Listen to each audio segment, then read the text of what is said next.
Welcome back to the LaunchFamily Podcast, where we have real conversations that help parents feel less alone and more equipped. I'm your host, Jessica Shelley, former public school teacher, mom of 7, and the co-founder of LaunchFamily, where we're building tools to help families and providers scale their time so they can spend more meaningful time with the humans in their lives. Today's episode is a great one for anyone who's ever thought, we love each other, so why is blending families so hard? Or my stepchild doesn't want me to parent them, so what am I supposed to do? Or how do we blend routines, values, rules, and expectations without constant conflict? And honestly, how do I support my spouse when there's tension with their kid without making things worse? Our guest today is Kris Jordan. Kris has spent most of her life supporting teens and families through youth ministry, and she brings a perspective that's especially relevant right now. She's parenting inside a blended household with teenagers, navigating co-parenting realities, household transitions, and the emotional complexities of multiple family systems all under one roof. So, Kris, thank you so much for being here. Yeah, thank you for having me. Awesome. Okay, so I want to give a little bit of context for who you are. So can you give us a quick snapshot? Like, what does your family look like today? We've talked a little bit about blended parenting and how that's something that you're living right now, but give us a little bit of context. Like, what does your day-to-day look like? Yeah, so my wife and I blended our households over a year and a half ago, so it's been an adjustment. And we have 5 kiddos here every other week. They're with their dad half the time, and then with us half the time. And then in the beginning, my 2 biological kiddos were with me all the time. So it was a lot of adjustment for everybody all around. It was like 1 week we're a family of 4, 1 week we're a family of 9. And the adjustments of my kiddos like sharing space. They, have their own rooms and like all these things. And my wife's kids have been used to sharing. Like that is like a present reality that they really always have shared. And so that was probably the main adjustment for them and just moving into different households and um, also acknowledging and noting that my wife's 5 moved from a house that they had lived in like half or more than half of them have lived in that house for the majority of their lives. So it was a big adjustment, a really big change for everybody all around. So if I look now today, it looks a little different. Um, my daughter and my son had decided over the summer that they wanted to get to know their dad a little bit more. So he's military and doesn't live close by. So we don't have the luxury of having that 50-50 custody that maybe it's not a luxury, but uh, for children of divorce, it can be nice that they have access to both parents equally. Was just never a thing for them. So for the last 10 years, they've been primarily with me and then vacationing, essentially on breaks with their dad. And so we flip-flopped that schedule. I'm the, my wife and I become the vacationing parents with them and they're with their dad the majority of the time. So they've been back here once, so far since the summer. They were here for Christmas break. Uh, I think to really our surprise, the transition was actually really pretty smooth. They integrated back with us pretty well, and and with their other siblings. But it can get tricky when you have so many different outside sources. So it's not like you have 2 parents and you're raising young people, and it's hard. And this just adds a layer of hard. I won't say it's like harder because I don't want to negate the experiences that other people have with raising kids. Because even in one household, you could have 2 parents with completely different styles. So our day to day is just that. So now it's like my wife and I, and it's very quiet, and our house is clean. I do work with young people every day, so I work with them, and then I come home as a youth pastor, and then the next week, it's loud and, chaotic and wonderful and full and backpacks everywhere and, all of that. So that's been a really interesting transition too, is like we're like empty nesters, like fake empty nesters, and then oh Temporarily. yes, we're parents still. We're parenting, we're doing this. And so that's been the most unique transition I think in the last, you know, 6 or 7 months. Yeah, I love that you talk about that perspective too as like the parent in that dynamic, right? Of like, oh, the kids are here one week and then the next week they're gone and then it feels different and then oh wow, okay, here we go again. Like here's the Hmm. backpack and everything, you know. Yeah. I could just envision what that might look like, right?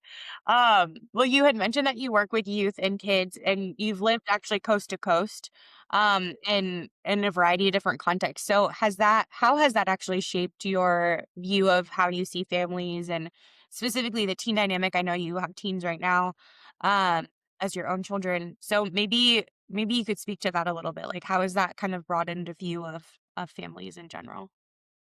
Yeah. Well, I grew up in I guess what would be seen as like traditional nuclear family, right? There's me, my two brothers, my parents. My parents are still married, mom and a dad, and I grew up in a very kind of conservative family upbringing.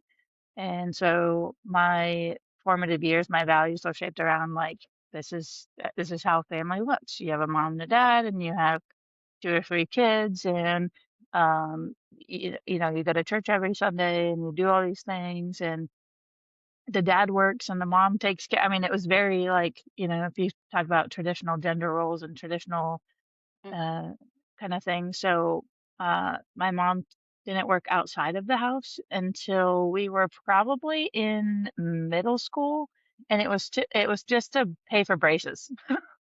So two out of three of us needed braces. They're really expensive, so my mom got a job, and we were able to kind of um, you know fend for ourselves a little bit.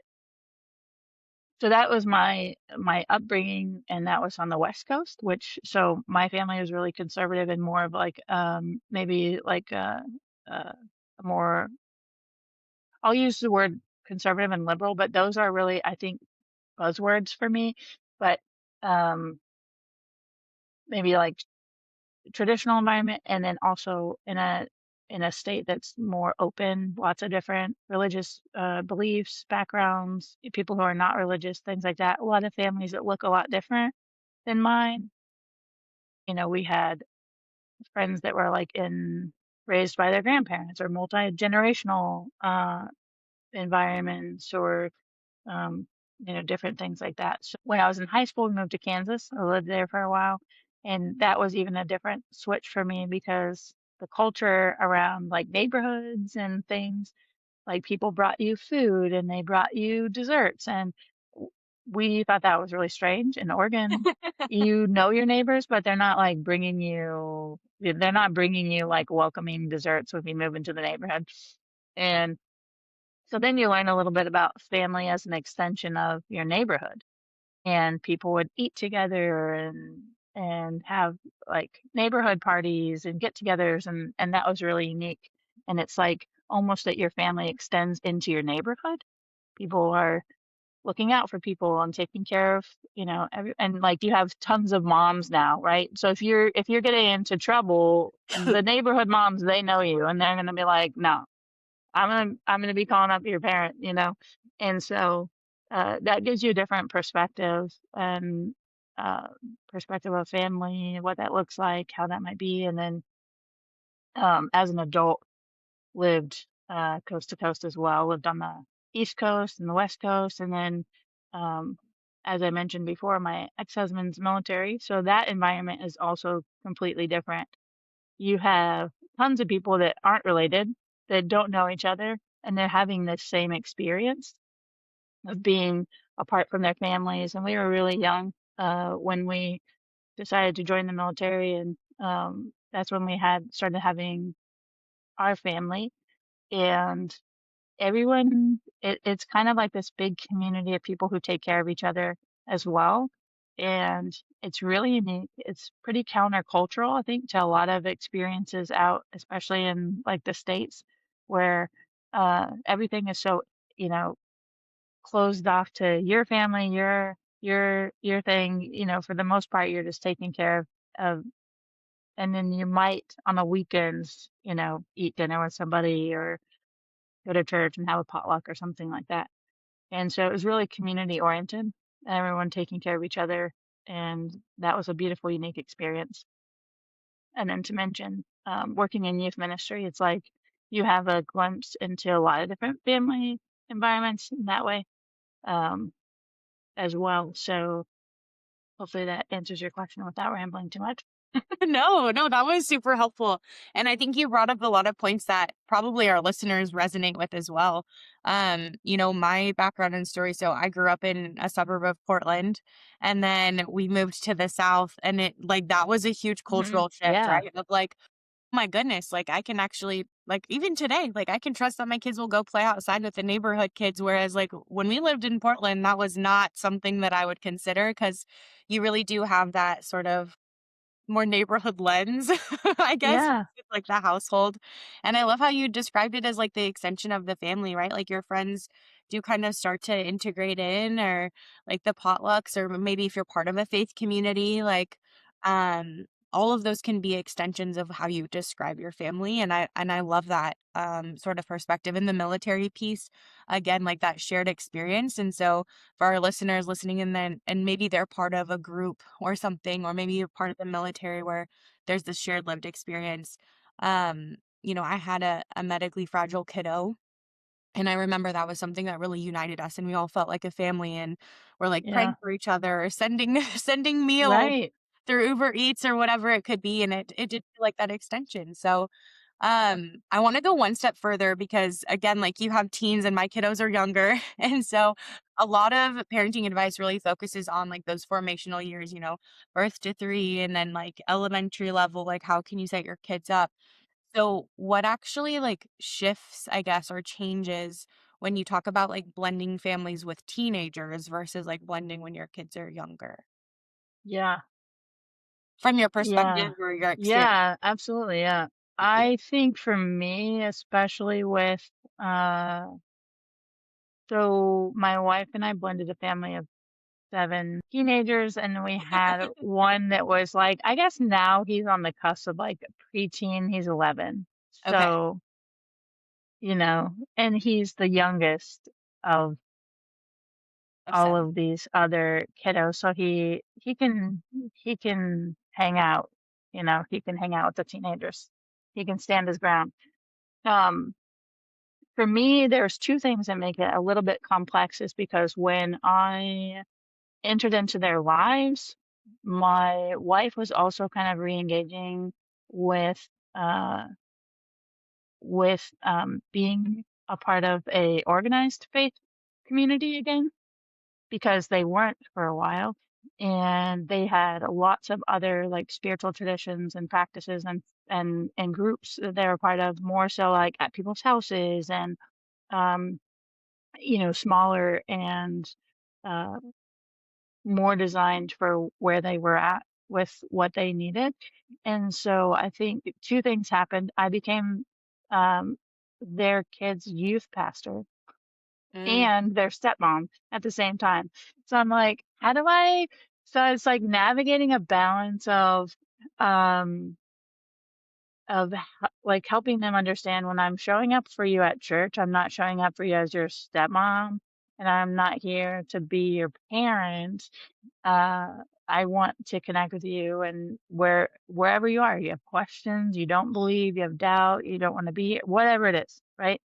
And so part of it was learning this balance of like, how do I show up for them in the questions that they have or in this, category of being their youth pastor and then, uh, you know, parenting alongside of my wife. And so, the hardest part is that our oldest, has special needs. And so she developmentally probably is kind of like the youngest in some ways.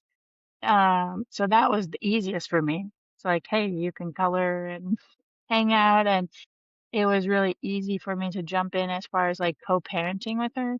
I grew up with uh, an aunt who cared for my cousin who had severe Down syndrome, and it was around her and just the childlike and playful energy. Got it. Okay, now you talk about, okay, now I have to like connect with these other dynamics of, how they might want to be engaged with. So like let's say if like our oldest teenager son was having some difficulties with his mom or, back talking as they do, right? Because they're trying to figure out their sense of self and their identity, and it might not be the same as your parent. And so now you have this like value conflict where that's what they're supposed to be doing. They're 16, he's now 17. He's supposed to be figuring that out, but it's also like we're still parenting you, but also he doesn't want me to parent. And part of the tension of that is really just trying to be humble as possible and say, I'm going to include you in this process and try to learn. And if you don't want me to actively parent alongside of your mom, which you hardly want your mom to parent you at this point, right?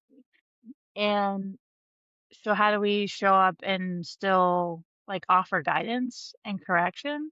And it's just been through a lot of conversations that I'm not a part of with like my wife and and him, or even just saying, hey, if this is happening in public and I feel like you're saying something that I don't really appreciate, how can I say that in a way that makes you feel like I'm not parenting, but I'm sticking up for my wife? You know what I mean? And it's just having kind of those conversations and really learning from each other, like inviting your teenagers in on the process. And it doesn't mean you can't have like rules or boundaries that you like want to follow, but part of it for me is just learning like how how they want me to engage with them. Our youngest, he's 11, which I mentioned. And it's like, hey, buddy, you don't really get a choice in this because, like, you're 11 and I'm gonna be parenting you for a long time with your mom. So, like, I'm entering into this as another parent. Right. And I want that to be the expectation. And then in that expectation, we can have conversations and boundaries and stuff like that. But, we have equal authority in that regard, and we like parent him together. And so that's the same with our oldest daughter, and then we have middle teens. It's just been building relationships with them and really trying to get to know them and establishing trust because I think it's just really hard as people might experience. How do you blend families? People have different things, and then when they go both sets, like my biological kids and their biological kids, my wife's biological kids, go to completely different parenting households. Right. Oh my So then goodness. now you're competing kind of with that is like you're a teenager, you're supposed to be kind of like bucking the system of your family unit. And then you also have two systems that you're interacting with in a familial setting, which is confusing Yeah. for young people. And if one of them is more lenient and one of them feels more like boundaries, I guess, or has different expectations, they're like, well, I just want to go back over here because I can do whatever I want. Right. But then they also like and want The structure. the structure and the connection and all of that. So it's not that one's bad or good or and yeah, it just makes it really difficult. But I think leading into relationships, trying to figure out, okay, at what age is it appropriate for them to decide, I don't really want to be parented. Okay, great. That seems developmentally appropriate, age appropriate, but also you're still under a roof. So there's going to be some, guidelines and incorporating them as much as possible, just knowing where they're at developmentally, their um and then what type of relationship you want to maintain with your teenagers because that's really important. They need it. They still need to be parented. I think sometimes we think, oh, they're teenagers that, hands off. This is a hands off phase. Actually, they really need you to still like tuck them in like a toddler, like they want you to say goodnight to them. They want you to, um, be in relationship with them. But it's just as it goes, I guess, more involving them in the process. Like it's not about them without them kind of thing. Love that. I mean, I think the word that comes out is like collaborative, right? Like you're defining how that relationship or like how your roles will fit together to like get both of your needs met, right? Like, hey, I still want to be part of your life as your step parent, but also at the same time, I want to respect of how you view me. And like, let's work together to make this something that feels good for both of us while still like maintaining the expectations of the household or however that looks.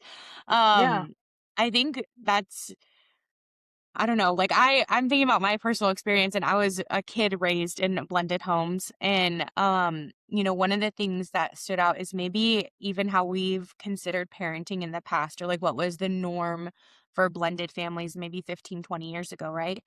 Um, this collaborative sort of nature, this, like, conversational sort of approach to getting to know one another maybe wasn't the norm, and so what is your perspective on, bonus parents when they try to maybe earn authority too quickly?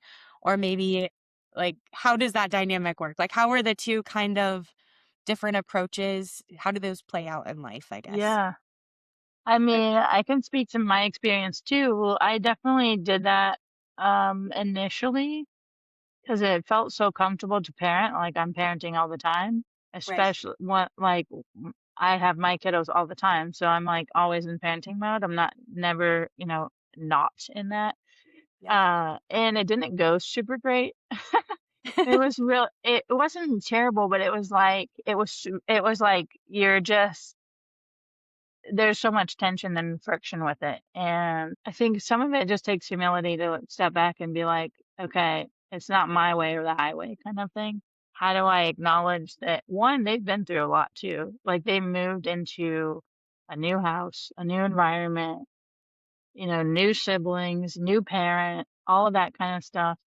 And how do you kind of take into account their view and experience alongside that? And one of the things that we did that I think was really helpful in that is we started doing these family meetings.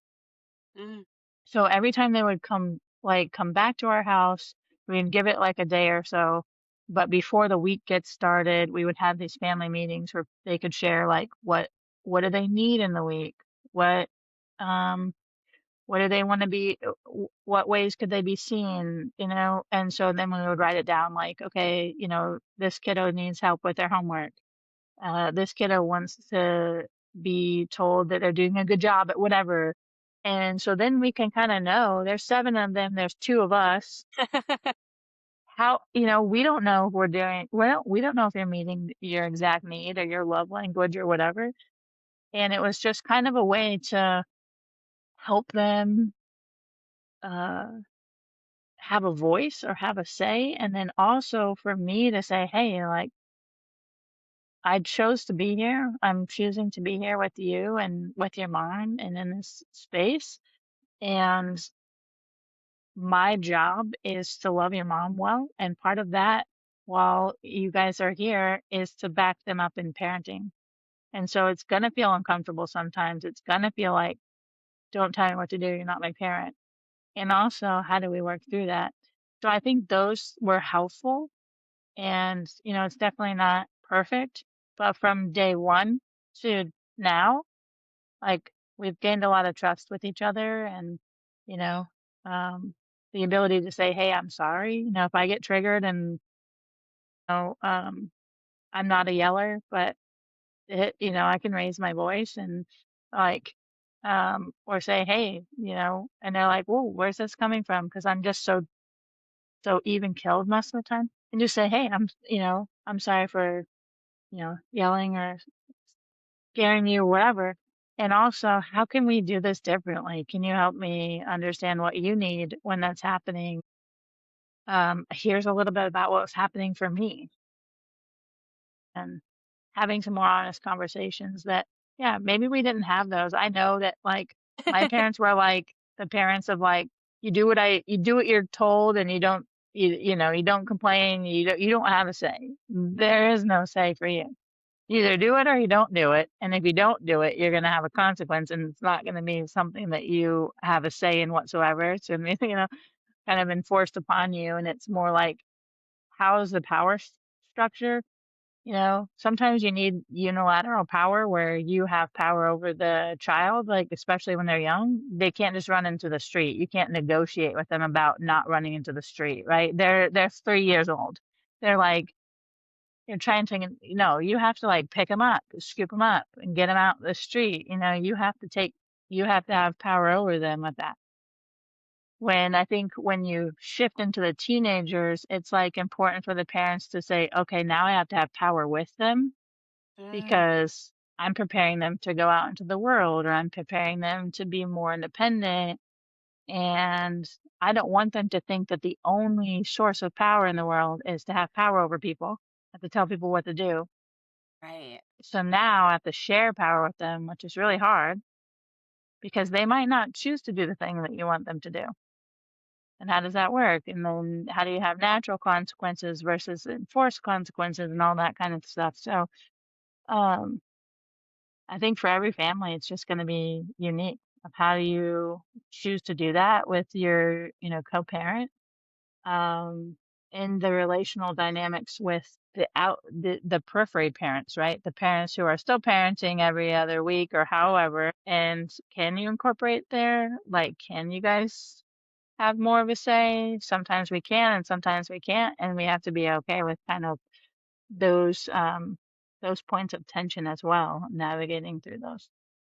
Yeah, I love that visualization of like, yes, there's this power that you have over your kids when they're younger because it is like a safety thing, right? And like you're teaching them concretely, like, don't run in the street. Right. And Don't you're not touch the going to hot stove. negotiate. Right. A lot. You can't, this is We not do a natural negotiation. We're consequences. not, Yeah, like, we're not doing yeah, that right now. But then how you framed it so beautifully of shifting it towards, a power with them, right? Like, that is our goal as parents is to help them to be independent. And I wonder too, how does that look in their job when they are independent? Like, is that just like they're gonna just accept anything as it is, like policies or right, whatever, because that's the way it's always been? Like, I remember that was a huge wake up call for me when I went into teaching is I was like, well, you say that we're doing what's best for kids, but that doesn't actually align with what I'm seeing. And then, I start right. asking questions and it's like, that's how you actually help people in the long run is by, um, having independent thought and being able to know what you believe and why. And I think that leads into my Hmm. next question because you are, youth minister. When when it comes to faith and we have this conversation with teens or even when kids are a little bit younger and they're kind of discovering or exploring, what does it look like to hold space for a teen who's questioning faith without like that fear-based control? Or maybe it's something that they've gone to church every Sunday since they were born, basically, and they're having questions. How do you kind of navigate that conversation, or what would you want parents to know in that situation? Yeah. So for me, putting on my like youth pastor hat and helping parents with that is that questions are a good thing. If your young person is not asking questions of something that they've been taught or told their whole life, then they're not integrating that into their own value system. And so what that could look like is in the future they just shy away from it or they go away from the faith entirely because they were never allowed the opportunity to question or doubt in a way that enhances their personal belief. So you have kind of like this family belief system, or even if you were raised in the same faith tradition or the same uh uh you know place of worship, whatever that was, right? So you're getting kind of the same information over and over again. It's pretty normal to have some questions about that. Like I'm just like wondering what this means and I'm wondering what this means for me and how does this relate to what I'm thinking or experiencing. And so it's kind of taking a step back as the parent and not seeing their questions as a failure on your part. Like, oh my gosh, you know, I didn't teach my kid this thing as concrete. Or you can go back to the scripture, like teach the child up in the way that they should go and they will not depart from it kind of thing. So I think sometimes we take that verse, especially in like a Christian setting, and think that their questions are like a departing from, but you have to look into like I other stories and think of like doubting Thomas and the people who question and the people who said, and even, if you're thinking of it like in a Christian context, the most of Jesus's teachings were question based, yeah. That's learning, right? Like that every time we like, learn, even in traditional ed is starts with a question like, "Oh, I wonder," or science, right? Like, mhm, "I wonder what would yeah, happen if I combine this and this," or "What would happen if I do this, instead of that," right? Like cause and effect, or maybe it's a sign or a signal of like that deeper understanding, right? Like that yeah, they want more information, or they need more context, or they um maybe need to hear it in a different way too, right? yeah, Or like from someone else. Oh, I love that. Yeah, the question, like I feel like the questioning and like conversation is like been a huge part of this whole episode so far, is like this posture of curiosity and embracing it, right? Like that's how we yeah, actually move forward together, is by asking the question or walking alongside someone, um, whether they're in your house or in your faith community yeah. or whoever they are, especially with the youth. Before we wrap up, like any lasting thoughts that you want to give to parents that are listening in today, whether they come from a blended family or not, or as they're navigating life with teens, like any lasting thoughts for them? Oh man, I would A say, lot, but put you on the yeah, I spot. would just, yeah, be comfortable with questions in general. Because you're gonna, and whether it's a question about their faith, whether it's a question about your values or your expectations in parenting so far, or just questions about the world, be open to hearing the questions of your young people that are in your life, because that is going to help them feel seen and heard. And when you can help them feel seen and heard, they're going to feel less alone and hopefully come to you more than the internet, There we because go. social media and, YouTube and all that stuff, this is where young people are bringing their questions, and they're getting so much information. They're getting inundated with information that actually makes it feel worse, because then they're like, okay, the world's on fire and there's no answer for my question that feels good to me.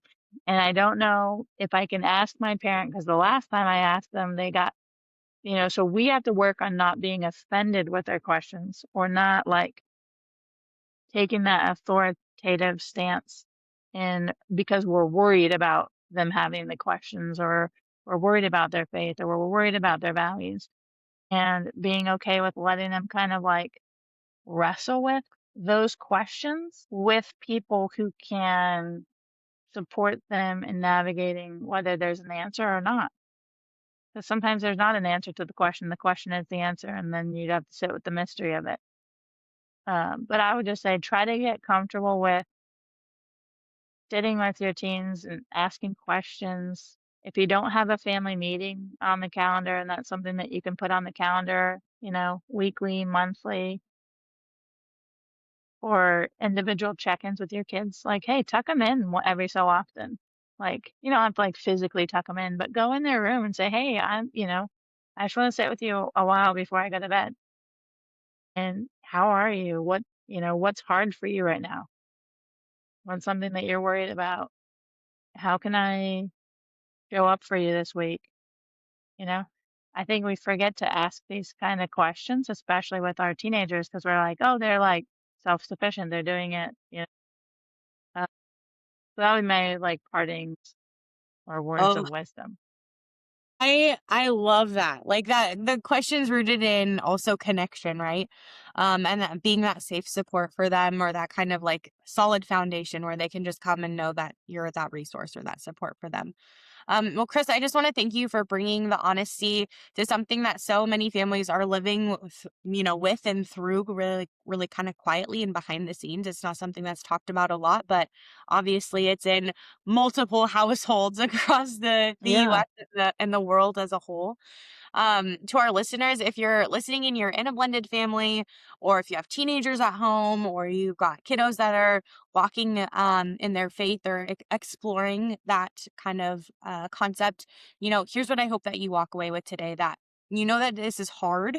Like, we're all struggling, we're all going through it. Parenting is hard. And it's not because that you're failing, but it's because that trust takes time and relationships take intention, and a calm, consistent home culture matters more than the perfect strategies. As Kris mentioned today, like, there's going to be times when things don't land the way that you hope. And then there's going to be ways that you respond to that and kind of take that as a learning experience, a posture of curiosity, right? So we'll be sure to link to all of Kris's information in the show notes.